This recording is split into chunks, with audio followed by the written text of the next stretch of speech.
भाग 19। फलक ने जब पहली बार उसके लिए अपनी जुबान पर हर्फ़े मोहब्बत को लाया तो ओंकार का दिल कस के धड़का। महबूब के अल्फाजों में जब आपके लिए मोहब्बत का इजहार हो तो बात ही कुछ और होती है। ओंकार कुछ पल अपने तेज धड़कते दिल को महसूस करता रहा, फिर उसने हल्के से फलक के लबों को चूम लिया। दोनों की कुर्बत उस रात उन्हें जिस्म से भी एक कर गई। ओंकार का हर एक स्पर्श फलक के जिस्म को पार और उसकी रूह पर अपना छाप छोड़ता गया। फलक मुस्कुराती हुई उस मोहब्बत को कबूल कर ओंकार के घेरे में खोई रही। फलक के दुपट्टे की छाप तले दोनों पूरी तरह एक हो गए। उसकी भीगी जुल्फों से खेलते हुए जाने कब ओंकार अपनी फलक को बाहों में लिए सुकून के पनाह में सो गया। फलक भी उसके सीने से लगी ख्वाबों के शहर में उसका हाथ थामे सैर करती रही थी और उनके दरमियान पहल पसार रही थी बेहद सुकून दे मोहब्बत। हम परिंदा बेसबर था, उड़ा जो दर-बदर, कोई मुझको यूं मिला है जैसे बंजारे को घर। मैं मौसम की सहर या सर्द में दोपहर, कोई मुझको यूं मिला है जैसे बंजारे को घर, जैसे बंजारे को घर, जैसे बंजारे को घर, जैसे बंजारे को घर। जारी है, उस चांद को बहुत गुरूर है कि उसके पास नूर है। अब मैं उसे कैसे समझाऊं कि मेरे पास कोई नूर है। सबसे दूर अपना एक आशियाना बसा लिया था दोनों ने। उधर कोठे पर जब फलक के गायब होने की बात फैली तो सावित्री बौखला गई। सबसे पहला शक मुस्कान पर गया। सावित्री के आदमी उसे खींचते हुए सावित्री के सामने ले आए। सावित्री उसके बाल मुट्ठी में बींचकर उससे फलक के बारे में पूछ रही थी। मुस्कान दर्द में कराहते हुए हर बार सिर्फ इतना ही बोल रही थी कि मुझे कुछ नहीं पता। सावित्री ने उसे मारने के लिए हाथ उठाया, तभी रमन आगे आकर बोला, माई वो मेरे साथ थी, उसको कुछ नहीं पता। तेरे साथ? तू सच बोल रहा है? हाँ माई, वो मेरे साथ थी। सुबह इसी ने बाहर आकर सबको सोते देखा तो मेरे को बताया। मैंने सबको उठाने की कोशिश की लेकिन शायद किसी ने सबके खाने में नींद की दवा मिला दी थी। रमन ने कहा तो सावित्री ने मुस्कान को छोड़ दिया। मुस्कान ने रमन की ओर देखा। उसने मुस्कान को वहां से जाने का इशारा किया तो वो अंदर चली गई। सावित्री गुस्से से भरी थी। उसने सूर्या और रमन से कहा, किसी भी कीमत पर उस लड़की फलक को खोज कर लाओ। साली ने मेरे साथ बगावत की है। समझाया था उसको प्यार से कि मेरे साथ धोखा मत करना। उसे और उसके उस आशिक की वो हालत करूंगी कि फिर यहाँ कोठे के कमरे में कभी कोई आशिकी करने की हिम्मत नहीं करेगा। उसका चेहरा गुस्से से तमतमाया सा था। इस वक्त वो बेहद कूल लग रही थी और उसकी आंखों में फलक को ओंकार के लिए नफरत और गुस्सा साफ नजर आ रहा था। ओंकार और फलक की मोहब्बत ने उनकी आशियाने को खुशियों से महका दिया। दोनों साथ थे और सुकून से थे। उनके दरमियान जिस्मानी रिश्ता भी बन चुका था, पर उससे बढ़कर उनकी मोहब्बत रूहानी थी जिसे कोई जिस्म का तराजू तोल नहीं सकता। ओंकार उस जगह नई नौकरी तलाश रहा था। उसकी योग्यता काफी थी, मगर क्योंकि पिछली नौकरी उसने यूं ही छोड़ दी थी इसीलिए नई मिलना जरा मुश्किल था। जितने पैसे उसने रखे थे उससे फिलहाल काम चल रहा था। वो रोज नई नई जगह इंटरव्यू देता और हर जगह से हताश होकर आता। आज भी इंटरव्यू देने गया था। जब लौटा तो फलक ने मुस्कुराते हुए दरवाजा खोला। पीले रंग की साड़ी पहने वो ताजा सी खिली गली लग रही थी। उस पर से उसके नूर भरे चेहरे पर वो सौम्य सी मुस्कान देख ओंकार हमेशा की तरह मंत्रमुग्ध हो गया। ओंकार अंदर आया। फलक ने उसे पानी दिया और उसके बगल में सोफे पर बैठ गई। खाना लगाया आपके लिए साहिब? नहीं, अभी भूख नहीं है, कहते हुए ओंकार ने सोफे पर लेटते हुए फलक की गोद में सर रख दिया और उसे देखते हुए बोला, तुमने खाया? अभी मन नहीं है। ऐसे कैसे, तुम्हारी तबीयत तो ठीक है ना? आप भी ना साहिब, इतनी सी बात पर भी इतना परेशान हो जाते हैं। नाश्ता देर से किया था इसीलिए भी मन नहीं है। आप बताइए आपके इंटरव्यू का क्या हुआ? फलक उसके बालों में उंगलियां चलाते हुए हल्के हाथों से उसका सर दबा रही थी। ओंकार ने उदासी शक्ल बनाकर कहा, आज भी जॉब नहीं मिली। कोई बात नहीं, अल्लाह मियां ने आपके लिए कुछ और अच्छा सोचा होगा। फलक ने मुस्कुराकर कहा तो ओंकार मुंह सिकुड़कर बोला, मुझे लगा तुम थोड़ा परेशान होगी, फिर मैं बोलूंगा कि मैं तो मजाक कर रहा था। अच्छा, हमें तो पता ही नहीं था कि आप मजाक कर रहे थे, पर आपको भी एक बात पता नहीं है क्या? यही कि हमारे भोले भाले साहिब आपको एक्टिंग नहीं आती। जब आपने घर में पहला कदम रखा था हम तभी समझ गए थे कि आपका इंटरव्यू में सिलेक्शन हो गया है। आप बस ऐसे ही नाटक कर रहे थे। ओह सच्ची? कैसे? जैसे हमारे बिना कहे हमारे शौहर हमेशा हमारे दिल की बातों को समझ जाते हैं, वैसे ही आपके मन की बातों को पढ़ने के लिए हमें अल्फाजों की जरूरत नहीं। फलक ने कहा तो ओंकार की मुस्कान चौड़ी हो गई। उसने उठकर फलक का माथा चूम लिया, फिर जेब से पीपल के पत्ते में लिपटा गजरा निकाल उसने फलक के केश में सजा दिया। गजरे के साथ फलक की खूबसूरती और बढ़ गई। उसने फलक को बाहों में भरकर बोला, तुमने मेरी जिंदगी में आकर इसे अपनी खुशबू से महका दिया है। तुमको पता है मैं तुमसे कितनी मोहब्बत करता हूँ, पर मुझे एक शिकायत है। अच्छा, हमने क्या किया? तुम करती नहीं, यही तो शिकायत है। तुम तो मुझसे कोई बीवी वाली शिकायतें करती ही नहीं, ना कभी कोई फरमाइश या जिद करती हो, कभी कोई नखरे भी नहीं दिखाती। ओंकार ने शिकायत किया तो फलक हंसने लगी। हंसते हुए बोली, आप भी ना साहिब, हम तो डर ही गए थे कि जाने हमसे कौन सी खता हो गई। आप पहले ऐसे शौहर हैं जो अपनी बीवी से फरमाइश या जिद ना करने पर शिकायत कर रहे हैं। हाँ तो बीवी हो तो मेरी, मुझसे जिद करना भी तो तुम्हारा हक है। कभी तो अपनी कोई ख्वाहिश बता दिया करो, मैं तुम्हारी हर ख्वाहिश को पूरा करूंगा। ओंकार ने कहा तो फलक ने मुस्कुराकर उसके बिखरे बाल ठीक करते हुए कहा, जो हमारी बातों को हमारे बिना कहे खामोशी से समझ ले, उनसे हम ख्वाहिशों को कैसे छुपा सकते हैं? आप तो हमारे कहने से पहले ही हमारी हर जरूरत को पूरी कर देते हैं, फिर जिद किस बात की करें आपसे? और जिसका शौहर उससे इतनी मोहब्बत करे उसे भला कोई शिकायत कैसे होगी? हमारी हर ख्वाहिश, फरमाइश, जिद सब कुछ आप और आपकी मोहब्बत है। फलक की बातें सुन ओंकार की मुस्कान चौड़ी हो गई। उसने फलक का माथा चूम लिया। उनकी मोहब्बत में हर दफा ये लम्हा सबसे रूहानी हुआ करता था जब ओंकार उस पर अपने मोहब्बत के लम्स रखता था। फलक उस छुअन को रूह में बसा लेती थी और उस लम्हे में ओंकार बेहद सुकून पा लेता था। जब से है देखा मैंने तुझे, मांगा है रब से हर पल तुझे, तू ही है मन्नत, तू ही है जन्नत, तू ही है खुशियां मेरी, तू ही आंख का पानी, तुझसे है इश्क रूहानी, तू मेरी जिंदगानी। ओंकार को नई जॉब मिल चुकी थी। हाँ, पहले वाली प्लेसमेंट से मिली थी तो अच्छी खासी पैकेज थी, पर ये वाली जॉब थोड़ी कम पैकेज की थी। पर जहाँ मोहब्बत हो वहाँ सुकून से 2 वक्त का खाना ही काफी होता है। ओंकार हर पल फलक का खुद से ज्यादा ख्याल रखता था। ऑफिस में आते हुए कभी फलक के लिए गजरा लाता तो कभी फलक की पसंदीदा मिठाई। रोज जब फलक मुस्कुराकर दरवाजा खोलती तो ओंकार के सारे दिन की थकान बस उसकी मुस्कुराहट देखकर मिट जाती थी। उनकी जिंदगी में खुशियां ही हर और खिली थी। अब तक फलक ने जितना दर्द सहा था उन सारी बुरी यादों को मोहब्बत ने धोकर उन पर अपना रंग चढ़ा दिया। आसपास के लोगों से भी उन दोनों की अच्छी खासी पहचान हो गई थी। फलक सारा दिन घर में बोर हो जाती थी। वक्त गुजारने के लिए उसने ओंकार से सिलाई का काम करने की इजाजत मांगी। तुम्हारी जिंदगी है फलक, फैसले भी तुम्हारे होंगे, अगर तुम चाहती हो तो करो। ओंकार ने अपनी बाहों में लेटी फलक से कहा तो वो मुस्कुरा उठी। ओंकार ने कभी उसकी जिंदगी अपने हिसाब से चलाने की कोशिश नहीं की, हमेशा उसकी इच्छा को सम्मान दिया था उसने। उसकी ये अदा हर दफा फलक की नजरों में उसके लिए इज्जत और मोहब्बत बढ़ाया करती थी। फलक ने अब घर पर ही सिलाई का काम शुरू कर दिया। आस पड़ोस की औरतें उसके यहाँ ब्लाउज, सूट वगैरह सिलवाती थी। फलक सबसे बहुत अच्छे से घुल मिल गई थी, सबसे दोस्ती भी हो चुकी थी। कभी पड़ोसन घर आती थी तो कभी फलक को अपने घर बुलाती थी। आज ओंकार के साथ वो पहली बार मूवी देखने जाने वाली थी। बहुत खुश थी वो। उसने आज से पहले कभी हॉल में जाकर मूवी नहीं देखी थी। हरे रंग के सूट के साथ पीले रंग का हिजाब ओढ़ा था उसने। गले में मंगलसूत्र और मांग में सुर्ख सिंदूर भी था। वो दोनों धर्मों को साथ लेकर चलती थी। ओंकार के पीछे उसके कंधे पर हाथ रखकर बैठ गई। सिनेमा हॉल में काफी भीड़ थी। ओंकार ने दोनों हाथों के घेरे के बीच उसे रखा था। उसकी मोहब्बत में एक रूप ये भी था कि वो अपनी फलक पर किसी गैर का स्पर्श बर्दाश्त नहीं कर पाता था। फलक बस उसे मोहब्बत भरी निगाहों से देखती रह गई। दोनों अपनी सीट पर बैठ गए। फलक मूवी देखते हुए बीच बीच में उत्सुकता से कुछ बोलती, फिर वापस स्क्रीन देखने लगती। किस वाले सीन आए तो वो असहज हो गई। उसने तुरंत ओंकार की आंखों पर अंजनों हथेली रख दी। ओंकार के होठों पर मुस्कान बिखर गई। फलक को हथेली हटाकर उसकी ओर देखते हुए उसने कहा, मैं देखूंगा भी नहीं फलक, तुम्हारे अलावा किसी और को देखने की ख्वाहिश नहीं है। फलक ने शर्माकर चेहरा झुका लिया तो ओंकार ने उसकी हथेली चूमकर उंगलियां उलझा दी। उसके मजबूत कंधे पर सर टिकाकर वो मूवी देख रही थी। कभी कोई लव सीन आता तो ओंकार की नजर खुद पर महसूस कर आंखें मूंद लेती। उसकी ये मासूम सी हरकत हर मर्तबा ओंकार का अख्तियार ही चुरा लेती थी। ओंकार की सुबह फलक के हाथों की चाय से होती थी और रात फलक की बाहों में भरकर ढलती थी। छोटी छोटी चीजों में दोनों की खुशियां बसी थी। कभी कभी दोनों मियां बीवी की तरह लड़ते भी थे। फलक रूठ कर खामोश हो जाती तो ओंकार बस उसके माथे को चूम लेता। इतना काफी होता था फलक की नाराजगी को मिटाने के लिए। रोहित से फोन पर बात होती है ओंकार की। कभी कभी रोहित मिलने भी आता था। फलक उसे बड़ा भाई मानकर इज्जत देती थी। दोनों को साथ खुश देख रोहित भी खुश था। देखते देखते 6 महीने गुजर गए। 2 महीने पहले ही गाँव में रोहित की शादी भी हो गई। अपनी गृहस्थी में वो भी खुश था। जो भी बुरी आदतें थी उसकी वो सब कुछ छोड़ दी थी उसने। उधर सावित्री के आदमी पिछले 6 महीनों से ओंकार और फलक को तलाश रहे हैं। उन लोगों ने रोहित के घर जाकर धमकाकर थोड़ा फोड़ किया, मगर रोहित ने सिर्फ एक ही बात कही कि उसे कुछ नहीं पता। वो बुक पब्लिकेशन हाउस का मैनेजर है, मीडिया कॉन्ट्रैक्ट्स हैं उसके, इसीलिए सावित्री के आदमी उसका कुछ बिगाड़ नहीं पाए। मुस्कान बहुत खुश थी कि आखिर फलक इस दुनिया से दूर अपनी मोहब्बत के साथ खुशियों के बीच जी रही है।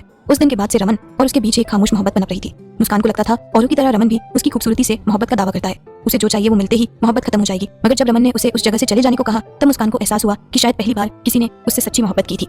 इन 6 महीनों में कुछ एहसास उसके हिस्से में पनपे, मगर मोहब्बत में 2 बार ठोकर खा चुकी लड़की दोबारा मोहब्बत पर एतबार कैसे कर ले। मुस्कान से हुई मोहब्बत से रमन के मन में ग्लानि की लौ उठ रही थी। इस गलत धंधे से जुड़कर कितनी लड़कियों की जिंदगी बर्बाद की है उसने। किसी के दर्द से उसे कोई फर्क नहीं पड़ा, मगर मुस्कान के दर्द ने उसे सबके दर्द का एहसास करा दिया था। उसकी ये आत्मग्लानि उसका दम घूट रही थी और उसका आप उसे धिक्कार रहा था। वो खुद को उन लड़कियों का और सबसे बढ़कर मुस्कान का गुनहगार मानने लगा था। अब वो पहले की तरह मुस्कान के साथ फ्लर्ट नहीं करता, बल्कि जब भी उससे सामना होता तो गुनहगार के भांति नजरें चुराकर सामने से हट जाता। रोज की तरह फलक सुबह उठी। उसने ओंकार को देखा जो उसके आंचल को चेहरे और ओढ़े सुकून से उसके पास सो गया था। फलक उसे देखते हुए मुस्कुराई। उसकी हर सुबह की शुरुआत ओंकार को देखकर होती थी। उसने छूकर ओंकार का माथा चूम लिया और उसे अच्छे से कंबल उड़ाकर बिस्तर से उतर गई। नहाकर उसने पहले फर्ज की नमाज अदा की, फिर साफ सफाई करने लगी। उसके बाद सूर्योदय का वक्त हो चला तो पानी से हाथ पैर चेहरा पानी से धोकर उसने अंजूरी में पानी लेकर अपने सर पर फिराते हुए बाल पहुंचे और खुदा की इबादत में नमाज पढ़ने बैठ गई। सूर्योदय की नमाज के बाद वो नाश्ता बनाने किचन में चली गई। नाश्ते का इंतजाम कर उसने ओंकार के लिए चाय बनाई और आकर उसे जगाया। सोने दो ना फलक थोड़ी देर और। ओंकार ने उठने के बजाय उसे भी अपने पास कंबल में सुला लिया। उसे देख फलक हंसते हुए बोली, आपने एकदम बच्चे हैं साहिब, हम आपको उठा रहे हैं और आप हमें सुला रहे हैं। चलिए उठिए, हमें और भी काम है, छोड़िए साहिब। नहीं थोड़ी देर सो जाओ, नींद में ओंकार ने कहा और कंबल अच्छे से उस पर लपेट दिया। कुछ देर बाद फलक ने जबरदस्ती से उठाया और चाय गर्म कर ले आई। ओंकार ऑफिस के लिए तैयार होकर आया तो फलक ने नाश्ता लगा दिया। रोज की तरह ओंकार ने उसे भी अपने पास बिठाकर नाश्ता करवाया, फिर उसका माथा चूमकर उसे अपना एहसास देकर ऑफिस के लिए निकल गया। फलक तब तक दरवाजे पर खड़ी रही जब तक वो नजरों से ओझल ना हो गया। रोज की सुबह कुछ इसी तरह बिताती थी। उसने एक अलमारी से सिलने वाले कपड़े निकाले और सिलाई मशीन के सामने बैठ गई। दोपहर में पड़ोसी सीमा उससे भेंट करने आई। फलक उसके लिए चाय बनाने किचन की ओर बढ़ रही थी, मगर गश खाकर गिर गई। सीमा ने कुछ पड़ोसियों को मदद के लिए बुलाया। एक पड़ोसी जो डॉक्टर था वो फलक को जांचने लगा। सीमा ने ओंकार को कॉल कर बताया तो ओंकार तुरंत परेशान सा घर के लिए निकल गया। 20 मिनट का सफर 10 मिनट में तय करके भागा भागा वो आया तो देखा फलक सोफे पर बैठी है और उसके आसपास पड़ोस की औरतें हैं। ओंकार बगैर किसी की परवाह की भागकर फलक के पास आया और उसके सामने घुटनों पर बैठकर उसकी हथेली पकड़कर परेशान सा पूछने लगा, फलक क्या हुआ तुमको? मैं हॉस्पिटल लेकर चलूं? कितनी लापरवाह हो तुम, तबीयत खराब थी पर बताया नहीं, कुछ बोलो ना फलक, चलो हम अभी हॉस्पिटल जाएंगे, चलो। सब औरतें ओंकार को इतना परेशान होता देख हंस रही थी। वहीं फलक शर्माकर छेपते हुए बोली, हम ठीक है साहिब। फिर बेहोश क्यों हुई? अरे शुक्ला जी, ये तो खुशी की बात है और आप परेशान हो रहे हैं। बिना मिठाई खाए हम में से कोई कहीं नहीं जाएगा, मुंह मीठा करवाइए। भाई बाप बनने वाले हैं आप, सीमा के पति ने ओंकार से कहा तो ओंकार बोला, वो सब तो ठीक है लेकिन फलक की तबीयत। क्या क्या कहा आपने? मैं बाप? ओंकार को जैसे ही समझ आया उसने फलक की ओर देखा जो शर्माई सी बैठी थी। सीमा बोली, अरे खुशी मनाइए भैया जी, फलक गर्भवती है, बहुत जल्द नन्हा मेहमान आने वाला है। ओंकार ने खुशी से फलक को गले लगा लिया तो फलक शर्म से पानी पानी हो गई। ओंकार की खुशियों का कोई ठिकाना ही नहीं था। चेहरा खिल गया था उसका। सबको हंसता देख उसे एहसास हुआ कि उसने सबके सामने ही फलक को गले लगाया है। वो छेक कर पीछे हो गया, मगर उसकी खुशी संभाले नहीं संभल रही थी। आप सब रुकिए, मैं अभी मिठाई लेकर आता हूँ। ओंकार खुश होकर बोला। सबके लिए मिठाई लाकर उसने मुंह मीठा करवाया। सब उसे बधाई देकर चले गए। घर खाली हुआ तो दरवाजा लगाकर ओंकार फलक के पास आया, जिसके चेहरे का नूर ही आज अलग था। गुलाब सा दमकता नूर, जिसमें कुछ शर्म, कुछ खुशियां, कुछ मोहब्बत और कुछ सुकून शामिल था। ओंकार उसके पास बैठ गया, उसके फलक की हथेली थाम ली और फलक को सीने से लगाकर उसके माथे को चूमकर बोला, थैंक यू फलक, थैंक यू। मैं बता नहीं सकता मैं कितना खुश हूँ। तुम जादुई परी बनकर मेरी जिंदगी में आई हो। मेरी जिंदगी को अपनी मौजूदगी से तुमने खुशियों से भर दिया। शुक्रिया तो हमें आपसे कहना चाहिए साहिब, जादूगर तो आप हैं। आपने हमारे बेचार सी जिंदगी में अपनी मोहब्बत के रंग भर दिए। हमने कभी उम्मीद ही नहीं की थी कि कोई हमसे भी इतनी मोहब्बत कर सकता है, पर आपने जितनी मोहब्बत हमें दी है उतना कोई किसी से नहीं कर सकता। हम जैसे थे वैसे आपने हमें चाहा, हमें अपनी जिंदगी में हम सफर बनाकर शामिल किया। बचपन में हम हमेशा सोचते थे कि कोई शहजादा आएगा हमारे लिए जो हमें शहजादियों की तरह रखेगा। आपने तो हमें अपनी जिंदगी की शहजादी ही बना दिया। फलक ने चेहरा ऊपर कर ओंकार को देख मुस्कुराते हुए कहा, फिर उसके गाल चूमकर बोली, मुबारक हो जनाब, आपका छोटा शहजादा या शहजादी आने वाला है। तुमको भी बहुत बहुत हो मेरी जान। ओंकार ने उसकी नाक पर चूमकर कहा तो फलक ने उसके सीने से सर टिका लिया। मैं बहुत खुश हूँ फलक, हमारी मोहब्बत की निशानी हमारे बीच है। हमने कभी नहीं सोचा था कि मोहब्बत का ये अफसाना मुकम्मल होगा। हमने तो हमेशा इसे अधूरा ही माना था, मगर आपने इस मुकम्मल किया और आज इस मोहब्बत के अफसाने की मुकम्मल निशानी सांस ले रही है। फलक ने सुकून से आंखें बंद कर ली। उसके बाल पर चूमकर ओंकार उसे बाहों में लिए बस उसे महसूस करता रहा। उनका सुकून हर एक एहसास से ऊपर था, जो उनके रूह को एक होने का एहसास कराता था। हर लम्हों में मेरे संग चलती है तू ही तू, रहती है बस रूबरू, दिल में है और धड़कनों में बहती है तू ही तू। कैसी है ये जुस्तजू, तू ही है मन्नत, तू ही है जन्नत, तू ही है खुशियां मेरी, तू ही आंख का पानी, तुझसे है इश्क रूहानी, तू मेरी जिंदगानी। भाग 20। शाम को ओंकार ने रोहित को कॉल किया। कैसा है साले, मथुरा जाकर तू मुझे भूल ही गया है तू? रोहित ने कहा तो ओंकार हंसते हुए बोला, तू क्या बीवी है मेरी जो तुझे याद रखूंगा? कमीना बात मत कर तू मुझसे। अच्छा ठीक है, बात नहीं करता, गुड न्यूज सुनेगा या मुंह फुलाए बैठेगा? कैसी गुड न्यूज? मामा बनने वाला है तू। है मामा? चुमू, मामा किसे कहते हैं नहीं पता तुझे? मामा तो मेरी बहन का बच्चा मुझे बोलेगा। फलक तेरी कौन है बहन? तो मैंने क्या उर्दू फारसी में कहा कि तू मामा बनने वाला है? ओंकार ने कहा तो रोहित जो पब्लिकेशन हाउस में था वो कुर्सी से उछल पड़ा। ओ बेटे की, मतलब तू बाप बनने वाला है? साले मौज कर दी तूने। हाय दिल खुश हो गया, मैं कल आ रहा हूँ स्वाति के साथ फलक से मिलने। चल ठीक है, मैं फलक को बता देता हूँ, ओंकार ने कहा। कुछ देर रोहित से बात कर उसने कॉल कट किया और फलक को रोहित के आने की खबर दी। आज उसने फलक को बेड से उठने ही नहीं दिया, खुद किचन में चला गया डिनर बनाने। फलक जब भी मदद करने की बात कहती ओंकार उसे घूर कर बिठा देता। फलक उसकी ये परवाह देख अपनी किस्मत से रश्क कर रही थी। अगले दिन रोहित अपनी पत्नी स्वाति को लेकर मथुरा आया था फलक से मिलने। फलक उन्हें देख बहुत खुश हो गई। स्वाति भी बहुत अच्छी थी, फलक को अपना मानती थी। दोनों साथ में कमरे में बैठे गप्पे लड़ा रही थी। ओंकार और रोहित हॉल में थे। मैं तेरे लिए बहुत खुश हूँ, सच में तू बाप बनने वाला है, ये सुनकर दिल खुश हो गया। हम खुश, मैं भी बहुत हूँ। अच्छा सुन, तुझसे एक काम था। कैसा काम? तू बोल के तो देख, तेरे लिए तो मैं जान भी दे दूंगा। चुप कर साले, आया बड़ा जान देने वाला। एक मिनट अभी आया मैं। ओंकार कमरे में गया। उसने एक नजर फलक को देखा जो स्वाति से बात करते हुए खिलखिला रही थी। फिर अलमारी से अपनी एक फाइल निकालकर हॉल में आया। फाइल के बीच से उसने वो पन्ने निकाल जिनमें फलक ने अपनी आप बीती लिखी थी। उसकी जिंदगी का वो अंधकार, वो कड़वा सच अल्फाजों के रूप में लिखा था। ओंकार ने गहरी सांस लेकर कहा, रोहित मैं चाहता हूँ कि फलक के दोषियों को सजा मिले। फलक जैसी ही और भी लड़कियां जिन्हें जबरदस्ती उस दलदल में खींचकर जिनसे जबरदस्ती वेश्यावृत्ति करवाई गई, उन्हें सजा दिलवाना चाहता हूँ। मैंने देखा है उसे कभी कभी आधी रात में डरकर उठते हुए। मैं चाहता हूँ उसके गुनहगारों को सजा मिले। तू जानता है ये आसान नहीं है। तुझे लगता है अगर हम कानून से मदद मांगेंगे तो भी कुछ होगा? उल्टा तू फलक के साथ यहाँ सबसे दूर है, ये बात उन सब तक पहुंच जाएगी। पुलिस हमारी कोई मदद नहीं करेगी क्योंकि बिना पुलिस का साथ पाए ये धंधे नहीं चलते। जानता हूँ, लेकिन जो शक्ति आम आदमी में है उसके आगे कोई नहीं टिक पाता। इन पन्नों में फलक की जिंदगी है, शुरू से अंत तक हर एक मंजर शामिल है। अगर उसकी ये कहानी लोगों तक पहुंचे तो वो लोग फलक को इंसाफ दिलवाएंगे। एक बार आम लोग फलक की जिंदगी से रूबरू हो गए तो सब ना सही कुछ तो फलक और उसकी तरह बाकी लड़की के लिए खड़े होंगे। एक बार पब्लिक और मीडिया पावर अगर मिल जाए तो पुलिस प्रशासन को कार्रवाई करनी ही होगी। उस जगह हो रहे फोर्स्ड प्रोस्टिट्यूशन के खिलाफ एक्शन लेना ही होगा। मैं चाहता हूँ तो इस कहानी को लोगों तक पहुंचाए। ओंकार ने उन पन्नों को रोहित की ओर बढ़ाया। रोहित ने कहा, सही कहा तूने, पब्लिक और मीडिया अगर सही के साथ खड़े हुए तो सब कुछ हो सकता है। मैं जी जान लगा दूंगा इस काम को करने में, हर मुमकिन कोशिश करूंगा इस कहानी को सब तक पहुंचाने में। मेरा तुझसे वादा है ओम। रोहित पब्लिकेशन हाउस इस कहानी को पब्लिश करेगा। फलक और उसकी जैसी लड़कियों को इंसाफ दिलाने के लिए मुझसे जो बन पड़ेगा वो करूंगा मैं। रोहित की बात सुन ओंकार ने उसे गले लगा लिया। शाम के करीब रोहित और स्वाति चले गए। रात में फलक ओंकार के सीने पर सर रखे सोई थी। ओंकार उसका माथा सहला रहा था। उसने फलक की ओर देखते हुए खुद से कहा, मैं तुमको सारी खुशियां दूंगा फलक, तुम सिर्फ मुस्कुराना डिजर्व करती हो। I love you. I love you too. Falak ने उन्हीं आंखों को खोलकर उसे सर उठाकर देखा तो ओंकार ने मुस्कुराकर उसका माथा चूम लिया और उसका सर दोबारा अपने सीने से लगाकर थपकाने लगा। रब से तुझको ही मांगा मैंने दुआओं में, संग चले हम राहों में, चेहरे की रौनक है तू मेरी परछाई है, जिंदगी अब रंग लाई है, तू ही है मन्नत, तू ही है जन्नत, तू ही है खुशियां मेरी, तू ही आंख का पानी, तुझसे है इश्क रूहानी, तू मेरी जिंदगानी। जारी है। अब नहीं खाना हमें, पेट भर गया। फलक सोफे पर से उठकर बोली। ओंकार खाने की प्लेट लिए उसके पीछे पीछे बढ़ते हुए उसे खिलाने की कोशिश कर रहा था। बस थोड़ा सा और फलक, थोड़ा सा खा लो। हाँ नहीं, भूख नहीं है, कितना खिलाएंगे आप हमें? फलक बोल ही रही थी कि ओंकार ने उसके मुंह में कोर डाल दिया। फलक खाते हुए मुंह पिचका रही थी। तुमको भूख नहीं है, तुम्हारे चुन्नू या मुन्नू को तो भूख होगी ना? ओंकार ने मुस्कुराते हुए कहा और फिर से एक कौर उसके मुंह में डाल दिया। फलक खाते हुए उसे घूर रही थी। उसका चौथा महीना चल रहा था। पेट थोड़ा बाहर निकल चुका था। ओंकार उसका पहले से भी ज्यादा ख्याल रखने लग गया था। सुबह उसे खिलाकर ही ऑफिस जाता, दोपहर में कॉल करके 50 बार लंच की याद दिलाता, हर थोड़ी देर पर कॉल कर तबियत के बारे में पूछता। रोज ऑफिस से आते वक्त फलक के लिए उसकी पसंद की चीजें लाता, कभी कुछ खट्टा, कभी मीठा तो कभी चटपटा। छुट्टी के दिन तो किचन ड्यूटी ओंकार की ही होती थी, खुद बनाकर उसे अपने हाथों से खिलाता था। आज संडे था। ओंकार ने फलक के लिए कड़ी चावल बनाया था और उसके पीछे पीछे घूमकर उसे खिला रहा था। अब हमें बिल्कुल नहीं खाना साहिब, सच्ची गले तक भर चुके हैं, कितना खिलाएंगे आप? फलक मुंह बनाकर बोली। गोलू गोलू गाल के साथ बहुत प्यारी लग रही थी वो। ओंकार दूसरे हाथ को भिगोकर फलक के होठ पर लगा झूठा पूछ कर बोला, चलो ठीक है नहीं खिलाता, तुम्हारे लिए गर्म पानी रखा है, पी लो, फिर ताकत की दवाइयां भी लेनी है। फलक ने आज्ञाकारी बच्चों की तरह सर हिला दिया। ओंकार उसकी इतनी परवाह करता था जैसे किसी बच्चे को उसके माता पिता की छाव मिलती है। उनकी शादी को 10 महीने हो गए थे और इन 10 महीनों में कभी दर्द का छाया भी ओंकार ने फलक पर पड़ने नहीं दिया। कभी उसे उसकी बीती जिंदगी याद ना आने दी। अगर कभी किसी बात पर उसकी आंखें भर आती तो वो उसे हंसाने के लिए हर मुमकिन कोशिश करता था। इतने वक्त में एक पल के लिए भी फलक का मोहब्बत की कभी कोई कमी नहीं हुई। हर पल उनका ये आशियाना मोहब्बत की महक से भरा रहा। फलक ने गर्म पानी के साथ अपनी दवाइयां ली। ओंकार किचन में थाली रखकर आया और फलक का हाथ पकड़कर कमरे में ले गया। चलो अब तुम सो जाओ थोड़ी देर के लिए, पर हमें नींद नहीं आ रही, आओ मैं सुला देता हूँ। ओंकार बैठ गया। फलक ने उसके गोद में सर रख लिया। कुछ ही देर में ओंकार की थपकियां उसकी आंखों में नींद भर गई। सुकून भरी एक ठहरी सी जिंदगी थी उनकी, जहाँ उनका साथ था और मोहब्बत थी। जब से है देखा मैंने तुझे, मांगा है रब से हर पल तुझे, तू ही है मन्नत, तू ही है जन्नत, तू ही है खुशियां मेरी, तू ही आंख का पानी, तुझसे है इश्क रूहानी, तू मेरी जिंदगानी। रात में फिर खाने को लेकर फलक के नखरे शुरू हो गए थे। उसे खाने का मन नहीं था और ओंकार थाली लिए उसे खाने के लिए मना रहा था। फलक ने मुंह खोला और जैसे ही ओंकार से खिलाने को हुआ उसने मुंह बंद कर लिया। ओंकार आंखों को छोटा करके उसे देख रहा था और फलक हंस रही थी। इसी तरह ओंकार ने उसे खिलाया। लास्ट बाइट पर फलक ने शरारत से उसकी उंगली पर दांत से काट लिया। अच्छा बेटा जी, अभी रुको, तुमको बताता हूँ, ओंकार ने कहा और थाली रख हाथ धोकर उसकी ओर बढ़ा। फलक हंसते हुए दौड़ने लगी। बीच बीच में पीछे पलटकर ओंकार को जीभ दिखाकर चिढ़ाती। दौड़ते हुए उसका पैर टेबल से टकराया और वो लड़खड़ाई। ओंकार ने सही वक्त पर उसे पकड़ लिया। घबराकर वो ओंकार के सीने से लग गई। ओंकार ने भी उसे बहुत तेजी से बाहों में भर रखा था। एक पल को तो उसकी सांसें ही अटक गई थी। उसने फलक के पेट पर हाथ फिराते हुए पूछा, फलक तुम ठीक हो? तुमको लगी तो नहीं? ठीक है हम, घबराई सी फलक ने कहा। कुछ पल ओंकार उसे सीने से लगाए उसका सर सहलाता रहा। रिलैक्स, सब ठीक है, कुछ नहीं हुआ। ओंकार खुद काफी ज्यादा घबराया था। फलक ने सर उठाकर उसे देखा और पंजों पर उठकर उसके माथे को चूमकर बोली, हम ठीक है साहिब, सच में। तुम यहाँ बैठो और मुझे देखने दो, कहीं चोट तो नहीं लगी?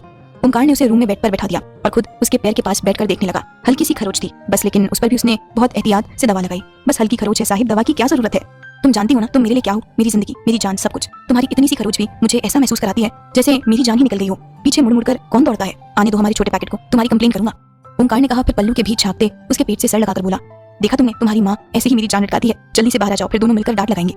वो साहब, आप हमारे बच्चे को हमारे खिलाफ भड़का रहे हैं। जी नहीं, मैं तो बस अपने बच्चे को अपनी तरफ कर रहा हूँ, ओंकार से कहा और उसके पेट पर कई सारी किसेस कर दिए। वो यूं ही उसके पेट से सर लगाए अपने बच्चे से बच्चा बने बात कर रहा था और फलक उसकी बातों पर हंस रही थी। उसके ओंकार के बाल बिगाड़ते हुए कहा, बच्चे के पापा तो खुद बच्चे हैं, पता चला हमें दो बच्चों को संभालना पड़ा। हाँ, बच्चे और बच्चे के पापा दोनों को गोद में उठा लेना। ओंकार ने हंसते हुए कहा तो फलक भी हंस पड़ी।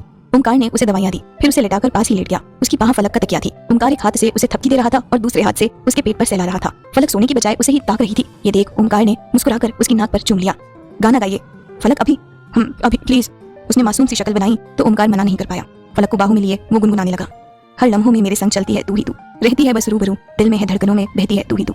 कैसी है ये जुस्तजू, तू ही है मन्नत, तू ही है जन्नत, तू ही है खुशियां मेरी, तू ही आंख का पानी, तुझसे है इश्क रूहानी, तू मेरी जिंदगानी। इसी तरह हंसी खुशी 2 महीने बीत गए। फलक का 6वां महीना चल रहा था। पेट काफी उभार ले चुका था। मोटू सी फलक बहुत प्यारी लगती थी। उस पर से उसके गोलों से गाल जो गुलाबी नजर आते थे उन्हें ओंकार हमेशा खींचता था। आजकल वो ऑफिस से जल्दी आ जाता था फलक के पास। उसका इतना ख्याल रखता कि कभी कभी फलक को लगता जैसे फक छोटी बच्ची है।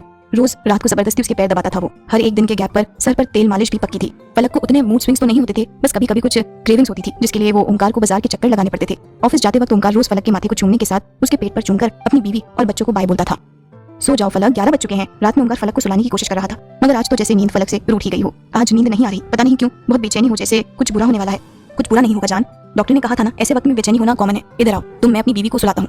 ओंकार ने उसे सीने से सटा लिया। फलक का माथा चूमकर उसकी आंखों पर हथेली रख दी। दूसरे हाथ से उसे थपकी देते हुए गुनगुना रहा था वो, रब से तुझको ही मांगा मैंने दुआओं में, संग चले हम राहों में, चेहरे की रौनक है तू मेरी परछाई है, जिंदगी अब रंग लाई है, तू ही है मन्नत, तू ही है जन्नत, तू ही है खुशियां मेरी, तू ही आंख का पानी, तुझसे है इश्क रूहानी, तू मेरी जिंदगानी। फलक जल ही सो चुकी थे। उसका चेहरा देखते हुए ओंकार की आंखें लग गई। दोनों अनजान थे कि फलक की ये बेचैनी यूं ही नहीं थी। सावित्री के किसी आदमी ने ओंकार को मथुरा के बाजार में देख लिया था। सूर्या कुछ आदमियों के साथ मथुरा में उन्हें तलाश रहा है। वो रात ढलकर अपने साथ नया सवेरा ले आई और ये कोई नहीं जानता था कि ये सवेरा क्या लेकर आया है, अपने रूप की तरह उजाला या फिर अंधकार। फलक और ओंकार के इस अफसाने में एक भयंकर तूफान की दस्तक हो चुकी थी जो शायद सब कुछ तबाह करने के फिराक में थी। जाने कौन सा मोड़ लेगी ये अफसाना, जाने क्या होगा इनके अफसाने का अंजाम। मोहब्बत को सुकून भरा एक मुकम्मल जहां मिलेगा, या इनका ये मोहब्बत का अफसाना समाज और मोहब्बत के दुश्मनों के अहंकार की बलि चढ़ जाएगा। आज फलक और ओंकार की शादी को 1 साल पूरे हुए थे। सुबह ओंकार ने उसके होठ चूमकर उसे जगाया था और फलक आज भी हर बार की तरह शर्माकर उसके सीने से लग गई थी। ओंकार ने आज बाहर डिनर के लिए जाने का वादा किया था। उसका बस चलता तो आज सारा दिन वो फलक के पास ही ठहर जाता, मगर ऑफिस जाना भी तो जरूरी था। फलक को नाश्ता करवाकर ओंकार ऑफिस के लिए निकल गया। फलक रोज की तरह दरवाजे पर तब तक खड़ी रही जब तक ओंकार की बाइक नजरों से ओझल ना हो गई। ये देख पड़ोसन सीमा उसे छेड़ते हुए बोली, गई भैया जी की बाइक गई। फलक ने चेप कर रास्ते पर से नजर हटा ली। उसे शर्माते देख सीमा बोली, कसम से ऐसा प्यार हमने तो कतई ना देखा। 1 साल हो गए तुम दोनों को यहाँ रहे हुए, मजाल है जो एक दिन भी तुम अपने मर्द को छोड़ने दरवाजे तक ना आई हो। हमाओ सबका प्यार तो शादी का 1 महीना तक रहता है, फिर तो घर गृहस्थी ही बच जाती है। और सच बता रहे हैं सोनू, जब पेट में था तभी से सोनू के पापा का प्यार हवा बन गया था। भैया जी तुमसे बहुत प्यार करते हैं, वरना अधिकतर पति का प्यार बीवी के गर्भवती होते ही खत्म हो जाता है। मोहब्बत अगर खत्म हो जाए तो इसका मतलब यही है कि मोहब्बत कभी थी ही नहीं। जो जिस्म से लगाव होता है वो एक पल के बाद खत्म हो जाता है, क्योंकि जिस्म हरदम आकर्षक नहीं होता। इसीलिए एक वक्त के बाद ऐसे रिश्ते में एक साथी का अपने साथ से मन उभर जाता है। लेकिन अगर मोहब्बत रूह से हुई हो, उस शख्स के जिस्म से नहीं बल्कि उस शख्स से हुई हो जो चाहे कुछ भी हो जाए मोहब्बत बढ़ती ही जाती है, क्योंकि कोई लगाव नहीं जो मन उबने पर खत्म हो जाए। ये सुकून का एक एहसास है और जिसे इस सुकून की आदत लग गई वो फिर कभी मोहब्बत से दूर जा ही नहीं सकता। ओंकार साहिब भी हमारा सुकून है, हम दोनों को ही सिर्फ एक दूसरे की पनाह में सुकून मिलता है। फलक ने मुस्कुराकर कहा और दरवाजा लगाकर अंदर आ गई। साड़ी का पल्लू कमर पर घुसकर वो सिलाई मशीन के सामने गद्देदार आरामदायक कुर्सी पर बैठकर काम करने लगी। उसे ज्यादा देर एक जगह बैठने को डॉक्टर ने मना किया है, इसीलिए कुछ देर काम कर वो उठ गई। ओंकार का कॉल आया तो फलक की मुस्कान खिल गई। कोई जनाब को समझाए कि घर से गए हुए अभी मुश्किल से 2 घंटे हुए हैं, ऐसे फोन पर लगे रहेंगे तो नौकरी खतरे में पड़ जाएगी। फलक ने फोन उठाते हुए मजाक में कहा तो ओंकार बोला, अब क्या करें मोहतरमा, आपकी मोहब्बत ने कुछ ऐसा असर किया है कि हर लम्हा आपकी याद पागल कर रही है। आप भी ना साहिब ये बताइए दोपहर में आपके लिए क्या भिजवाएं लंच में? अजी हम तो सिर्फ आपके तलबकार हैं। हाँ तो क्या खुद को बॉक्स में भरकर पार्सल कर दें? फलक ने हंसते हुए कहा। तभी दरवाजे पर दस्तक हुई। अच्छा दरवाजे पर शायद कोई है, शायद सीमा भाभी आई होगी, हम आपसे बाद में बात करते हैं। ओके मिसेस मी, वो तो हमेशा करते हैं। फलक ने मुस्कुराकर कहा और कॉल कट कर फोन रखकर मुस्कुराते हुए दरवाजा खोला तो पल भर में उसकी मुस्कान गायब हो गई। चेहरा फीका पड़कर फक्त सफेद हो गया और खौफ से आंखें फैल गई। वो सामने सूर्या और सावित्री के आदमी को देखकर लड़खड़ाकर पीछे हो गई। उसने दरवाजा बंद करना चाहा तो सूर्या ने दरवाजे पर लात मारी, जिससे फलक पीछे की ओर गिर पड़ी। अपने पेट पर हथेली रख वो दर्द से कराह उठी। सूर्या ने उसके बाल मुट्ठी में भींचे और राक्षसों की तरह उसे घूरते हुए बोला, तुझे क्या लगा था भागकर चैन से जिएगी? तेरी और तेरे उस आशिक की ऐसी हालत होगी कि फिर बगावत करने वाली की रूह कांप उठेगी। हमें छोड़ दो हमें, हम माँ बनने वाले हैं, छोड़ दो हमें, तुम्हें भगवान का वास्ता। फलक हाथ जोड़कर रो पड़ी थी। उसे अपनी नहीं अपने बच्चे की परवाह थी। उसके और ओंकार की मोहब्बत की निशानी उसके गर्भ में पल रही थी। उस नन्ही जान के लिए वो गिड़गिड़ा रही थी। सूर्या ने उसे कस के तमाचा जड़ दिया। उसके होठ के किनारे से गर्म खून की लकीर टुड्डी तक बह गई। सूर्या उसके बाल को बुरी तरह मुट्ठी में दबोच कर बोला, ये सब तो अपने आशिक के साथ भागने से पहले सोचना चाहिए था। तेरा जो हर्ष होगा वो तेरी जैसियों के लिए उदाहरण होगा कि सावित्री माई जी के बगावत का अंजाम क्या होता है। डालो रे इसे गाड़ी में, इसका आशिक खुद इसके लिए भागा आएगा। उसके आदमियों ने फलक को घसीटते हुए गाड़ी में डाल दिया। उन लोगों के पास बंदूक थी जिससे डरकर कोई उन्हें रोकने की हिम्मत नहीं कर पाया। वो लोग फलक को लेकर निकल गए। सीमा ने घबराते हुए ओंकार को कॉल लगाया, भैया जी कुछ गुंडे आए थे, वो लोग फलक को उठाकर ले गए, बहुत खतरनाक लग रहे थे। 6ठा महीना चल रहा है बेचारी का, पता नहीं कैसी होगी वो। सीमा ने कहा तो ओंकार के हाथ से फोन छूट गया। सब कुछ बहुत सुकून सा ठहरा था, पर अचानक एक पल में तहस नहस हो चुका था। वो लोग पक्का सावित्री के आदमी होंगे। ओंकार के मन में ये बात आई और वो अंदर तक कांप उठा। वो ऑफिस से भागते हुए निकला। बाइक लेकर उसने तेजी से आगरा जाने वाले रास्ते पर दौड़ा दी, पर आज शायद उनकी तकदीर पर ग्रहण लगा था। आगरा की और जाती सड़क पर उसे सामने थोड़ी दूर पर एक गाड़ी नजर आ रही थी। पीछे के शीशे से उसे छटपटाती फलक की झलक नजर आ रही थी। भाग 21। कुछ घुटी घुटी सी फलक की चीखें भी सुनाई दे रही थी। उसने गाड़ी की स्पीड बढ़ाई, मगर सामने से आते एक गाड़ी से उसकी जोरदार टक्कर हुई। बाइक रोड पर घसीट गई और वो थोड़ी दूर फेंकाया। उसका सर पत्थर पर लगा। खून की धारा कनपट्टी पर से बहती हुई भव तक आकर आंखों के आगे से टपक रही थी। नजरों के आगे अंधेरा छा रहा था। वो गाड़ी और उसमें कैद फलक उसे दूर जाती नजर आ रही थी। उसने हाथ उठाया और फलक का नाम पूरी ताकत से पुकारा। सब कुछ अंधेरे में खो गया और ओंकार बेहोश हो गया। बेतहाशा दिल ने तुझको ही चाहा है, हर दुआ में मैंने तुझको ही मांगा है। तेरा जाना जैसे कोई बद्दुआ, तेरा जाना जैसे कोई बद्दुआ। दूर जाओगे जो तुम, मर जाएंगे हम, सनम तेरी कसम, ओ सनम तेरी कसम, ओ सनम तेरी कसम। फलक को बालों से घसीटते हुए जब सूर्या कोठे पर लेकर आया तो झूले पर बैठी सावित्री फलक को कूल नजरों से देखने लगी। उसने एक आदमी से सबको वहां बुलाने को कहा। सारी लड़कियां वहां आई तो फलक को देख हैरान हो गई। मुस्कान ने जब उसे देखा तो तड़पा उठी। सूर्या ने उसे झटक कर छोड़ा, लेकिन मुस्कान ने आगे बढ़कर उसे गिरने से बचा लिया। मुस्कान को देखकर फलक रोने लगी। मुस्कान ने उसे गले से लगा लिया। सूर्या ने फलक को खींचकर मुस्कान से अलग किया और मुस्कान को एक तमाचा मारकर उसका जबड़ा भींच कर बोला, सारी तूने ही लगाया था ना इसे, सच बोल, तू ही थी ना वो विभीषण। शोर सुनकर रमन वहां आया तो फलक को देख वो भी हैरान हो गया। उसने मुस्कान को देखा तो गुस्से से सूर्या पर चिल्लाते हुए उसे धक्का देकर मुस्कान से दूर कर दिया। आज बीच में मत आना रमन, इसी गद्दार ने इस लड़की की मदद की थी भागने में। मुस्कान मेरे साथ थी, दोबारा उसको हाथ लगाया तो बहुत बुरा अंजाम होगा। क्यों क्यों बे, तेरी क्या बीवी लगती है? मेरी कुछ लगे ना लगे, तेरी तो कुछ नहीं लगती, दूर रह। रमन ने उसे दोबारा धक्का देकर मुस्कान से दूर कर दिया। दोनों के बीच लड़ाई पहनते देख सावित्री बाई गुस्से से बोली, कुत्तों की तरह लड़ना बंद करो दोनों। जब रमन बोल रहा है मुस्कान उसके साथ थी तो सच वही होगा। इस लड़की की मदद किसने की ये तो ये खुद बताएगी। बोल छोकरी, किसने मदद की तेरी भागने में, बोल। सावित्री फलक का हाथ पकड़कर ऐठती हुई बोली। फलक दर्द से करा उठी थी। माई उसे छोड़ दो माई, वो गर्भवती है, उस पर नहीं तो उस बच्चे पर रहम करो माई। मुस्कान भागकर फलक और सावित्री के बीच खड़ी हो गई। हाथ जोड़कर वो याचना कर रही थी। सावित्री ने गुस्से से उसके बाल दबोचकर उसका सर दीवार से भिड़ाकर दिया और बोली, जब मैं बोलूं तो बीच में कोई नहीं बोलता। रमन ने दोनों हाथों की मुट्ठियां भींच ली। एक तरफ उसकी मोहब्बत थी और दूसरी तरफ वो जिसने उसे छोटे से पाला था। उसे 2 वक्त का खाना दिया, सर पर छत दी। सावित्री की वो इज्जत करता था, मगर मुस्कान उसकी मोहब्बत थी। उसने आंखें मींच ली। उसे छोड़ दीजिए माई, मैं वादा करती हूँ आपको कोई नुकसान नहीं होगा। जैसे अब तक फलक की कमी मैंने पूरी की, वैसे ही आगे भी मैं उसकी जगह काम करूंगी। उसे जाने दो माई, वो खुश है अपनी जिंदगी में, उसे जीने दो। माँ बनने वाली है वो, जाने दो उसे। सर से खून बह रहा था, मगर मुस्कान फलक के लिए गिड़गिड़ा रही थी। सावित्री ने मुस्कान की आंखों में विद्रोह देखी थी। उसने सूर्या को इशारा किया तो सूर्या ने मुस्कान का हाथ पकड़ खींचते हुए उसे कमरे में बंद कर दिया। सावित्री फलक के पास आई जो सर झुकाए रो रही थी। उसकी टुड्डी पकड़कर चेहरा ऊपर करते हुए सावित्री ने बहुत प्यार से कहा, तूने क्या सोचा था? हाँ, यहाँ से भाग जाएगी, कहीं दूर चली जाएगी, तू बच जाएगी, तेरी जान छूटेगी। सावित्री का चेहरा पल भर में कूर सा हो गया। वो बोली, समझाया था ना प्यार से कि प्यार मोहब्बत की ये जगह नहीं है, खामखा तू भी मारी जाएगी और तेरा आशिक भी, लेकिन तू समझी नहीं ना। चल कोई बात नहीं, बहुत अच्छे से अब समझ आ जाएगा। उसने फलक को 2-3 थप्पड़ मारे तो वो लड़खड़ा कर गिर गई। ए मेरी चाबुक लाओ रे।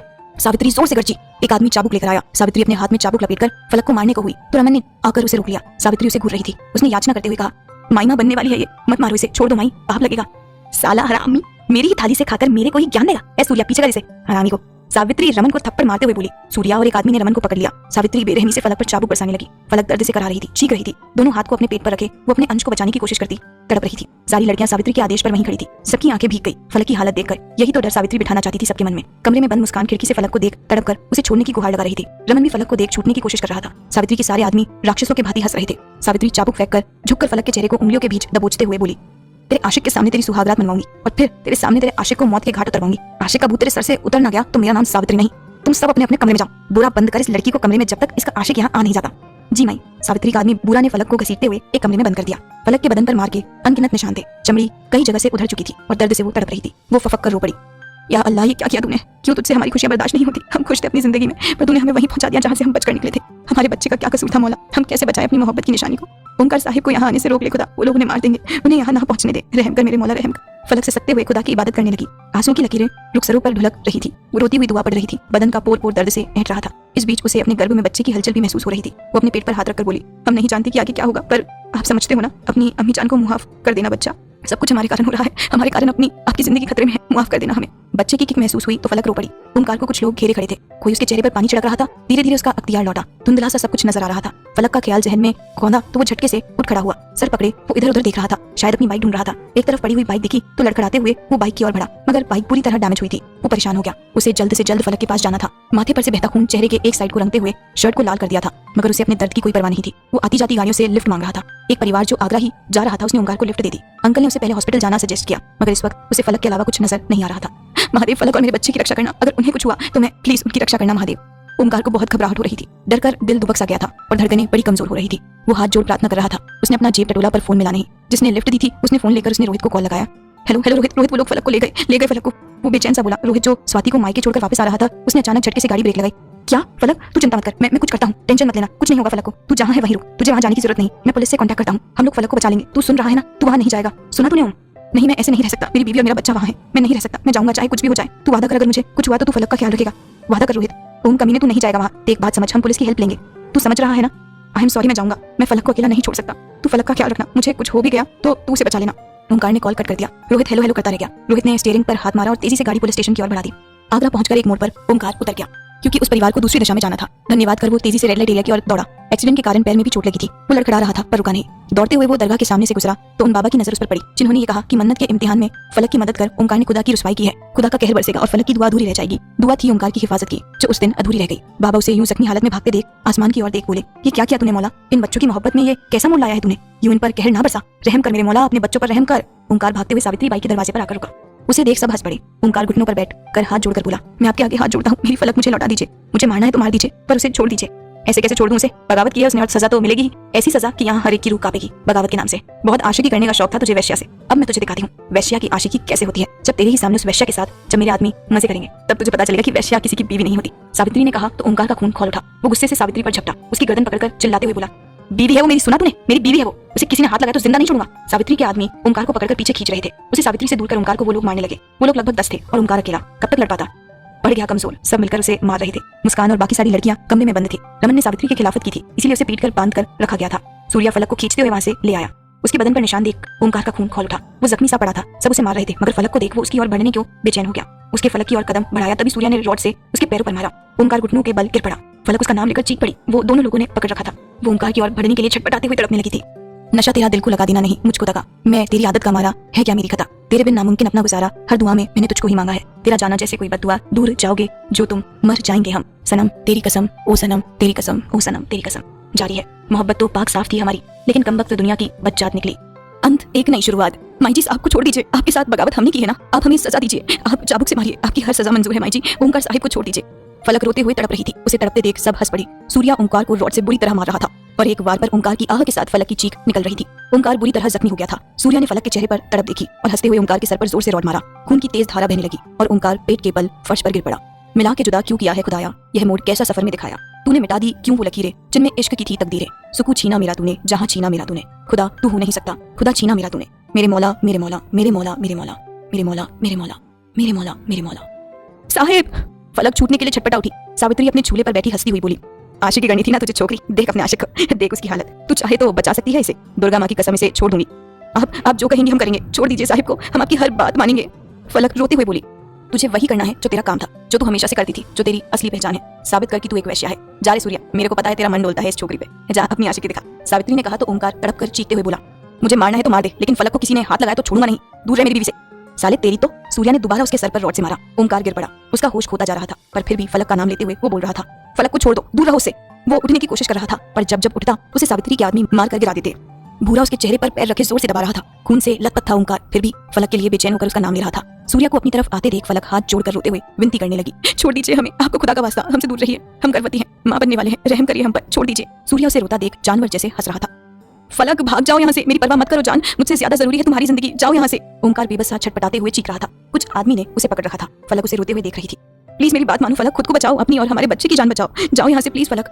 ओमकार तड़प कर बोला और उसकी आह निकल गई। जब बूढ़ा ने उसकी पीठ पर जोर से लात मारा, उसके मुंह से खून निकलने लगा था। सर से खून की कई धाराएं फूटकर फर्श पर बह रही थी। फलक बहुत बेबस सी उसे देख रही थी। सूर्या उस पर हावी होने की कोशिश कर रहा था और सब हंस रहे थे। ओमकार ने आंखें मीच ली और तड़प कर अपना हाथ फर्श की ओर मार रोकर चीख पड़ा, दूर हट कमीने, दूर हट, छोड़ उसे। फलक ने आंखें बंद कर अपने खुदा को याद किया और पूरी ताकत लगाकर सूर्या को लात मारकर खुद से दूर कर दिया। मुस्कान, ओमकार और रमन के चेहरे पर हल्की सी खुशी की रेखा उभरी थी। वो तीनों जानते थे उनका अंजाम कोई नहीं बदल सकता, पर कम से कम फलक तो सुरक्षित रहे। पर ये उम्मीद, ये खुशी ज्यादा देर टिक नहीं पाई। उस जगह फलक के साथ साथ ओमकार की चीखें गूंज उठी जब सूर्या ने गुस्से से भरकर आक्रोश में फलक के पेट पर एक के बाद एक लात मारा। उसकी चीखें इतनी दिल दहलाने वाली थी कि सबकी रूह तक सिहर उठी। मुस्कान मुंह पर हाथ रखकर रो पड़ी। फलक दर्द के मारे चीख रही थी। उसका निचला हिस्सा खून से लाल हो चुका था। फलक ने अपने आसपास बिखरा खून देखा और तड़प उठी। उसका बच्चा, उसके और ओमकार की मोहब्बत की निशानी था वो बच्चा। इस अफसाने की मुकम्मल निशानी था वो। फलक के अंदर की ममता बुरी तरह छटपटा कर रो पड़ी। ओमकार भी बेबस सा छटपटा कर रो रहा था। अपने कमरे में कैद खिड़की से सब कुछ देखती लड़कियां भी रो पड़ी थी, पर सावित्री और उसके सारे आदमी बड़ी बेरहमी से हंस रहे थे। मैंने तुझे कहा था ना छोकरी, मेरी बात मानेगी तो तेरा ये आशिक बच जाएगा, लेकिन तू नहीं मानी। सारी गलती तेरी है। पहले तो तूने सावित्री बाई से बगावत की, यहाँ से भाग गई, और अब जब मैंने तुझे मौका दिया इस छोकरे को बचाने का तो तू वो भी नहीं कर पाई। अब मजबूरी में मुझे इसको मारना ही पड़ेगा। जबान की पक्की हूं ना मैं, बोला है तो मारूंगी, वरना जुबान बुरी मान जाएगी ना, सावित्री भाई ने हंसते हुए कहा। फलक अब तक अपने अंश को खोने के दर्द में छटपटा रही थी कि सावित्री ने पल भर में उस पर एक और कहर बरसा दिया। उसने ओमकार के पेट में चाकू भोंक दिया। ओमकार की आधी जान को कब की निकल चुकी थी। उस वार ने जैसे पूरी जान निचोड़ ली। उसकी आंखें बड़ी हो गई और खून का फव्वारा निकल गया। साहिब, फलक पूरी ताकत लगाकर चीख पड़ी। जितनी हिम्मत थी वो सब जुटाकर वो उसे घेर कर खड़े आदमियों को धक्का देकर ओमकार की ओर दौड़ी, पर लड़खड़ाकर गिर पड़ी। वो खुद खून से सनी थी। खुद को घसीटते हुए वो ओमकार के करीब बढ़ रही थी। ओमकार उसे आंखों में आंसू लिए देख रहा था। उसने ओमकार की ओर हाथ बढ़ाया तो ओमकार ने अपनी कांपती हथेली बढ़ाकर उसका हाथ पकड़ लिया। फलक उसके सीने से लगकर रो पड़ी। उसका चेहरा हथेली में भरकर उसे देख रही थी। ओमकार ने कांपती उंगलियों से उसके चेहरे को टटोलते हुए कहा, मैं तुमसे मोहब्बत करता हूँ। आई लव यू। पर हमारा साथ इतना ही था फलक, हमारा अफसाना इतना ही था। फलक उसकी बात सुन सरनामे हिलाते हुए रो पड़ी। ओमकार उसके आंसू पहुंचते हुए बोला, याद करोगी मुझे। अपने प्यार में फंसाकर घर से भागकर यहाँ बेच दिया। ये सच है कि यहाँ जबरदस्ती लड़कियों से वेश्यावृत्ति करवाई जाती है और मैं भी इस गुनाह में शामिल हूँ। ये खून मायने ही किया है। सूर्या ने उसके अजन्मे बच्चे को मारा है। सबने उन्हें मारा है। सब कातिल हैं दोनों के। रमन ने सब कुछ बोल दिया। मीडिया सब कुछ रिकॉर्ड कर रही थी। रमन के साथ तहखाने में जाकर पुलिस ने सारी लड़कियों को निकाला। मुस्कान को जब पता चला कि रमन ने क्या किया तो नम आंखों के साथ एक हल्की मुस्कुराहट की दर्द भरी रेखा खींची। वो जिंदा लाश जैसी खड़ी थी। फलक को छोटी बहन सिर्फ कहा नहीं, माना भी था। उसे अपनी बच्ची मानती थी वो। आज जो मंजर बीता वो सबसे दिलो दिमाग में छपा था। सावित्री को जब गिरफ्तार किया जा रहा था तो उसने बखौल कर हवलदार की बंदूक छीनकर रमन की ओर चला दी, मगर मुस्कान ने सही वक्त पर रमन को खींच लिया। रमन ने नम आंखों से मुस्कान की ओर देखा। वो भी सावित्री भाई के साथ काम करता था, इसीलिए उसे भी अरेस्ट किया जा रहा था। 2 पल की मोहलत मांगकर वो मुस्कान के सामने आया और बोला, जानता हूँ मेरा गुनाह भी कुछ कम नहीं है। तेरे जैसी बहुत लड़कियों को इस दलदल में मैंने घसीटा, जिंदगी बर्बाद की। जब अक्ल आई तब तक बहुत देर हो चुकी थी। यार मैंने बहुत गुनाह किए जिसकी माफी नहीं सिर्फ सजा मिल सकती है, पर अपनी अच्छी लाइफ में मैं बस एक काम अच्छा किया। जानती है क्या? मुस्कान ने रोते हुए सर ना में हिलाया तो रमन ने उसका चेहरा हथेली में भरकर कहा, दुख और तकलीफ सही है, मैं काव्या को ऐसे बनने दूंगी, चाहे उसके लिए मुझे अपनी मॉम के खिलाफ ही क्यों न जाना पड़े। तभी काव्या होश में आती है। वो धीरे से अपनी आंखें खोलते हुए बोली, अर्जुन ठीक है ना नैना? अर्जुन बाहर से सब कुछ सुन रहा था। वो अंदर आता है। काव्या जैसे ही उसकी चोट को देखती है तो वो अपने बेड पर लेटे हुए बोली, कार में बैठा हुआ इंसान कौन था नैना? कुछ पता चला? नैना उसके पास आकर, अभी तो होश में आई हो और सवाल पूछने लगी। अपनी हालत देख पहले। मैं ठीक हूँ, लेकिन तुम लोग बताते क्यों नहीं हो? तभी रूम के अंदर आते हुए आदित्य सर काव्या के सामने खड़े होकर बोले, तुम ठीक हो काव्या? भाग 22। हर साज सहर हर ख्वाब सजा, तेरी साजिश थी मुझे इश्क हुआ। मेरी मन्नत वो मेरा सच ख्वाब वो मेरी दुआ मेरा सजदा वो। मेरी मन्नत वो मेरी सच ख्वाब वो दुआ मेरी मेरा सजदा वो। नहीं, फलक ने फफकते हुए कहा और उसके होठ पर अपने होठ रख दिए। ओमकार के कोरों से आंसू कनपट्टी पर लुढ़क गया। फलक की हथेली ओमकार के चेहरे पर से फिसलकर उसके पेट पर पहुंची। ओमकार के होठ पर होठ रखे आंखें मूंदे उसने चाकू बाहर खींचा। कोई कुछ समझ पाता तब तक फलक ने चाकू अपने पेट में भोंक दिया। उसकी आह निकल पर वो दर्द में मुस्कुराई। ओमकार के सर से सर जोड़कर बोली, आहा, हमारा अफसाना इतना ही था, पर हम लौटेंगे। फलक लौटेगी। अपने ओमकार की होने को वो लौटेगी। आपको लौटना होगा। अपनी फलक के साहब बनने के लिए आपको लौटना होगा। तब कोई हमें जुदा नहीं कर पाएगा। तब हमारा अफसाना और हमारी जिंदगी मुकम्मल होगी। ये क्या किया फलक? फलक क्यों? मोहब्बत है आपसे साहिब, और आपके बिना एक पल भी जीना मंजूर नहीं। हम आपके साथ मरना चाहते हैं। ये लोग हमें साथ जीने नहीं देंगे। हम साथ मरना चाहते हैं। आप आपके साथ इस दुनिया को छोड़कर दूसरे जहां में मुकम्मल होना चाहते हैं। हम अधूरे हैं आपके बिना। आपके साथ मुकम्मल होना चाहते हैं। हमारी मोहब्बत में आपको मौत कबूल है और आपकी मोहब्बत में हम फना होना चाहते हैं। फलक के आंसू ओमकार के माथे पर बरस रहे थे। ओमकार ने उसके चेहरे को हथेली में भरकर उसके माथे पर अपने कांपते होठ रख दिए। माथे का ये चुंबन हर बार उनके दरमियान एक रूहानी लम्हा होता था। इस बार ये लम्हा उनके दरमियान आखिरी लम्हा था। उस चुंबन के साथ दोनों का शरीर निष्प्राण हो गया। फलक का बेजान शरीर ओमकार से लिपटा था। ओमकार की बेजान उंगलियां फलक के चेहरे पर थी और उसके होठ फलक के माथे पर। निष्प्राण होकर फलक का सर ओमकार के सीने से लग गया। दोनों की आंखें हमेशा के लिए बंद हो गई। कोरों पर कुछ बूंद उलझे थे जो बरस गए। उसी पल आसमान से तेज बारिश होने लगी, मानो आसमान शोक मना रहा हो। आंगन खुला था ऊपर से। दोनों का जिस्म भीग रहा था। मुस्कान माथे पर हाथ रखकर रो पड़ी। पहली बार रमन किसी की मौत पर इस कदर रो रहा था। बारिश की तेजी आज मानो वहाँ बिखरा खून बहा रही थी। वो छेद जहाँ से आंगन का पानी बाहर निकलता है उससे खून निकलकर सड़क कर बह रहा था। सूर्या ने फलक का निष्प्राण जिस्म ओमकार से अलग करना चाहा, पर मानो दोनों जैसे एक हो गए हों तो उन्हें जुदा नहीं कर पाया। जिसमें से निकलकर उनकी रूह एक हो गई थी। दोनों एक साथ इस जहां को छोड़ अपना मुकम्मल सा जहां खोजने निकल पड़े। उनकी मोहब्बत का ये अफसाना इस जहां में तो मुकम्मल होकर भी अधूरा रह गया। शायद किसी और जन्म में दोनों लौटेंगे इसे मुकम्मल करने। कहीं तो तेरा मेरा मुकम्मल सा जहां होगा, या मोहब्बत के दुश्मनों के बीच मोहब्बत मुकम्मल ही कहाँ होगा। इस सरजमी पर तो मोहब्बत रुस्वा होती है। चल छोड़कर जमाने के ताम झाम, तोड़कर सारे रस्म रिवाज, एक दूसरी दुनिया बसाते हैं। हम साथ होंगे और दरमियां मोहब्बत वहाँ होगा, कहीं तो तेरा मेरा मुकम्मल सा जहां होगा। इस दुनिया की तो बदनामियों में मोहब्बत रूठ जाती है। कभी आशिक टूटते हैं तो कभी आशिकी टूट जाती है। और जमाने से आखिर कब तक लड़ेंगे कि एक वक्त पर हिम्मत टूट जाती है। कभी जिंदगी छूटती है तो कभी मोहब्बत छूट जाती है। तो चल आज इस दुनिया को छोड़, एक दूसरी दुनिया बसाते हैं। इस दुनिया में तो हर बार मोहब्बत फना होगा, कहीं तो तेरा मेरा मुकम्मल सा जहां होगा। हम साथ होंगे और दरमियां मोहब्बत वहाँ होगा। बिखरा सा आशियाना हम मिलकर सवार लेंगे, उजड़ी सी ख्वाहिशें हम मिलकर निखार लेंगे। अपनी मोहब्बत का जो अफसाना अधूरा ही रह गया, कभी लौटकर ए जिंदगी अधूरा अफसाना भी पूरा कर लेंगे। क्योंकि अब उठकर और लड़ने की चाह नहीं बची। हाँ, अब इस दुनिया में मोहब्बत की मुकम्मल राह नहीं बची। अब छोड़कर इस दुनिया को एक नई दुनिया बसाएंगे, जिस्म को छोड़कर हम रूह से एक हो जाएंगे। और अब मोहब्बत के दुश्मन लाख कोशिश कर लें, हमें जुदा ना कर पाएंगे। कौन समझा है जो ये समझेंगे मोहब्बत की आवाज को। इस दुनिया में तो हर बार मोहब्बत फना होगा, यहाँ मोहब्बत के दुश्मनों के बीच मोहब्बत मुकम्मल ही कहाँ होगा। चल जिस्मों से परे उठकर इस जहां से जाते हैं, कहीं तो तेरा मेरा मुकम्मल सा जहां होगा। हम साथ होंगे और दरमियां मोहब्बत वहाँ होगा। पुलिस की सायरन सुन सब सख्ते में आ गए। वो कोठा गैर कानूनी नहीं था। सावित्री के पास कोठा चलाने का लाइसेंस था, मगर जबरदस्ती लड़कियों से वेश्यावृत्ति करवाना गैर कानूनी था। सावित्री पुलिस सायरन सुन परेशान होकर बोली, ए सूर्या, हटा दे इन दोनों की लाश, और तुम लोग जिस भी लड़की को जबरदस्ती लाया गया है उसको छुपा दे। मैं देखती हूँ मेरे इलाके में मेरी इजाजत के बगैर कौन वर्दी वाला सायरन बजाता आ गया। लड़कियों को छुपा जाने लगा। सूर्या बूढ़ा के साथ मिलकर ओंकार और फलक की लाश को हटाने की कोशिश कर रहा था। तभी पुलिस तेजी से वहां पहुंच गई। इंस्पेक्टर ने अपनी बंदूक तानते हुए कहा, कोई अपनी जगह से नहीं हिलेगा। सब अपनी जगह पर खड़े हो गए। बारिश अब भी हो रही थी। ओंकार और फलक का खून बाहर सड़क पर बह रहा था। रोहित ने खून देखा तो उसका दिल कांप उठा। हिम्मत कर वो अंदर गया तो एक पल को कदम क्षण हो गए। ओंकार और फलक एक दूसरे की बाहों में बेजान पड़े थे। बारिश से दोनों भीग चुके थे। उनके जख्मों से निकला खून उस बारिश के पानी के साथ बह रहा था। ओ ओम! रोहित भागकर ओंकार के पास घुटनों पर बैठ गया। कभी उसका हाथ पकड़ता, कभी उसे झंझोड़ते हुए उठाने की कोशिश करता। उसका इकलौता बचपन का दोस्त था वो, भाई से भी बढ़कर। वो ओंकार को पुकारते हुए रोने लगा। ओंकार की बातें गूंज रही थी उसके कानों में। कमीने दूर हट जा, लड़की नहीं हूँ मैं जो चिपके जा रहा है। तुझ पर कोई खतरा आना नहीं चाहिए। तुझे कैसे भूल सकता हूँ कमीने, तू तो यार है मेरा। अब हम चलते हैं। तू क्या बीवी है मेरी जो तुझे याद रखूंगा। ओम उठना मेरे भाई, ओम उठ जा यार, देख मैं मारूंगा तुझे। उठ साले, तू ऐसे नहीं जा सकता। मना किया था ना तुझे, बोला ना मैं संभाल लूंगा। कमीने उठ जाना भाई। रोहित उसे झकझोर रहा था। उसने फलक की ओर देखा। भाईजान, उसके कान में ये शब्द गूंजा। कांपती हथेली से उसने फलक का माथा सहलाया और रो पड़ा। अब जब भाई बोला है तो वाई फियर, चल why fear when Rohit here. नहीं बचा पाया मैं तुम्हें, माफ कर दो मुझे फलक। मैं भाई होने का फर्ज नहीं निभा पाया, माफ कर दो मुझे। उसने एक पल में अपने भाई जैसे दोस्त, अपनी बहन और अपने होने वाले भांजे या भांजी को खो दिया। कोई बहन नहीं थी उसकी। जब फलक उसे भाईजान बोलती थी तो बहुत अच्छा लगता था। उसने अपनी कलाई देखी। रक्षाबंधन पर जो राखी फलक ने बांधी थी वो अब तक कलाई से लिपटी थी। वो उस राखी को चूम कर रो रहा था। उसने फलक और ओंकार हाथ थाम कर कहा, ये मेरा वादा है तुम दोनों से, कोई नहीं बचेगा, सबको सजा मिलेगी, तुम्हारे हर दोषी को सजा मिलेगी। बाहर खड़ी मीडिया माइक और कैमरा लिए अंदर की ओर होड़ लगा रही थी। वो लोग तस्वीरें ले रहे थे लाश की। मीडिया को रोहित ने बुलाया था क्योंकि पुलिस प्रशासन से ऐसे मदद की उम्मीद रखना बेमानी थी। मीडिया के डर से पुलिस एक्शन लेने यहाँ आई थी। पुलिस ने सबको अरेस्ट कर लिया। सावित्री शैतान सी मुस्कुराहट लिए खड़ी थी। जिन लड़कियों को जबरदस्ती लाया गया था उन्हें अंडरग्राउंड करवा चुकी थी वो। लेडी कांस्टेबल जब उसे हथकड़ी पहनाने आई तो सावित्री बोली, हे इंस्पेक्टर, कोठे का कानूनी लाइसेंस है मेरे पास, तू मेरे को गिरफ्तार नहीं कर सकता। कोठे का लाइसेंस था लेकिन मेरी बहन को यहाँ जबरदस्ती काम करवाने का लाइसेंस नहीं था तेरे पास। रोहित गरजते हुए बोला, कोटा चलाने का लाइसेंस था लेकिन जबरदस्ती किसी से उसकी मर्जी के खिलाफ वेश्यावृत्ति करवाने का लाइसेंस नहीं था तेरे पास। इस जगह का लाइसेंस था लेकिन मेरी बहन और मेरे दोस्त को मारने का लाइसेंस नहीं था तेरे पास। किसी को नहीं छोड़ूंगा मैं, तुम सबको सजा दिलवा कर रहूंगा। ये रोहित सिंह का वादा है।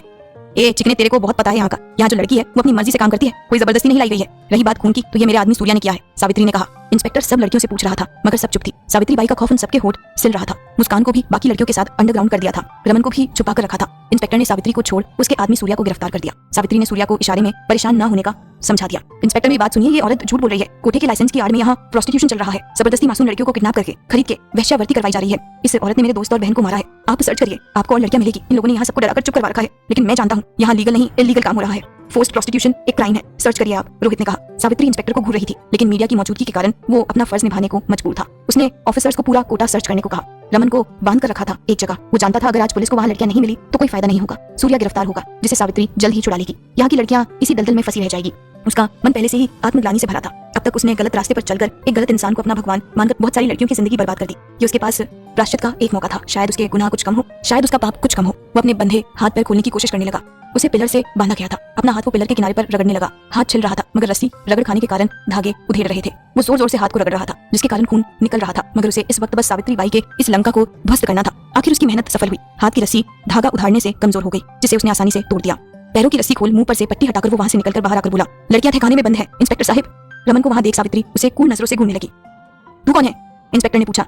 मेरा नाम रमन है, मैं सावित्री माई के लिए काम करता हूँ। मैं आपको सच बताता हूँ, मुझे माफ कर दो माई, पर अब मुझे ये पाप नहीं होगा। वो माँ बनने वाली थी पर आप लोगों ने उसे अजन्मे बच्चे को भी नहीं बख्शा। इंस्पेक्टर साहब मैं सब कुछ बताऊंगा। लड़कियां ठिकाने में बंद हैं, उन्हें जबरदस्ती यहाँ काम करवाया जाता है। किसी को किडनैप कर लाया गया तो किसी को हमारे लिए काम करने वाले दलालों ने अपने प्यार में फंसाकर घर से भागकर यहाँ बेच दिया। ये सच है कि यहाँ जबरदस्ती लड़कियों से वेश्यावृत्ति करवाई जाती है और मैं भी इस गुनाह में शामिल हूँ। ये खून माई ने ही किया है। सूर्या ने उसके अजन्मे बच्चे को मारा है। सबने उन्हें मारा है। सब कातिल हैं दोनों के।